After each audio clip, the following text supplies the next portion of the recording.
Good morning children. Today I am going to start my session with the topic horse question. Okay. These questions are based on the earlier topic that I taught in my previous videos. Okay. Here there will be total 6 questions. Here question number 1, 2, 3, 4, 5 and 6. These all questions are based on my previous topic. In that video I taught regarding the final goods and intermediate goods, capital goods and consumer goods. Okay, so today I would like to take the first question is the same good may be final or intermediate goods. Yes, the statement is true. Okay, the same good may be final or intermediate because it will be always depend on the end use.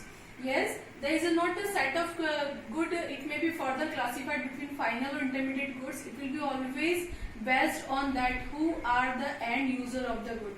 Here I would like to take the example. If the sugar is directly purchased by the consumer for their self-use, it will come under the category of final goods. But if the sugar is purchased by a sweet maker industry or maybe biscuit making industry, then it will come under the category of intermediate goods. Okay. So here you should understand the important word is end use. That's why the second question is also linked with the first question. What matter is the end use? End use means who are the end user of the good. Here I would like to take the example of milk.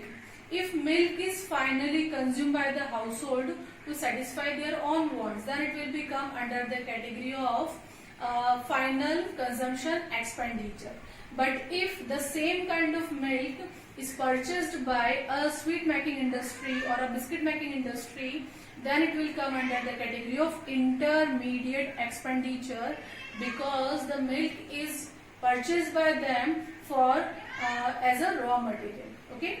The next question is, what is the difference between intermediate and final goods? Okay. So that I would like to explain the difference between intermediate goods and final goods on the basis of few points. Students, you please note it down. The first point is intermediate goods remain within the boundary line of production and are not ready for use by their final user, while the final goods are outside the boundary line of production and are ready for use by their final user. The second point is these goods may be used as a raw material for the production of goods during the accounting year, and the final goods are not used as a raw material for the production of other goods during the accounting year. The third will be these goods may be, intermediate goods may be resold by the firms for profit during the accounting year, while the final goods are not resold by the firm for profit during the accounting year. The fourth point, the fourth difference is value is yet to be added to these goods under the intermediate goods, and under the final goods is value is not to be added to these goods.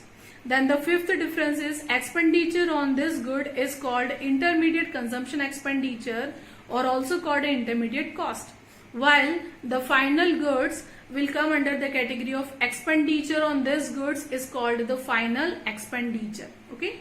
The last difference is these goods are not included in the estimation of national income or a national product, while under the final goods, these goods are included in the estimation of national product or national income.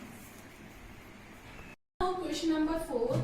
How would you find out whether a particular expenditure is an expenditure on intermediate good or a final goods? Okay. Here intermediate good or a final goods. Children, you should understand, if a finally goods purchased by or consumed by the consumer or a producer, it will come under the category of final goods. Then their expenditure will come under the category of final expenditure. While if the producer would like to purchase a raw material, then it will come under the category of intermediate expenditure. Okay. So the final expenditure will come under the category of C plus I, while the intermediate expenditure will come under the category of maybe raw material expenditure incurred by the producer. Now the question number 5. Here this one is a very important question. Purchase of a car always means the purchase of a final goods. Do you agree? The answer here, the answer will be no. No, purchase of car is not always a means of a final goods, because If a car is purchased by the consumer for their own use, it will come under the category of final goods. Okay, but if the same car is purchased by a reseller with the motive of resale, then it will come under the category of intermediate goods, because value is yet to be added. My last question is, all capital goods are producer goods, but all producer goods are not a capital goods. Yes, this question belongs to the topic capital goods or a consumption goods. Okay, so first of all you should understand the meaning of capital goods. Capital goods are those goods, it will be come under the category of all plants and machineries. It will be used for further production, and it is having two features. The value of the goods will be also high, and it will be used for several years. Okay, but the producer goods will be further classified between two headings. It will come under the category of raw material plus plants and machineries. Okay, so again you should read the statement. Yes, all capital goods are producer goods. Capital goods, it means all kind of plants and machineries always used for the producer for further production. But all producer goods are not capital goods. Yes, because producer goods will come under the category of raw material and plants and machineries. So raw material will not come under the category of capital goods. Okay, so I hope that you enjoyed the session. Thank you.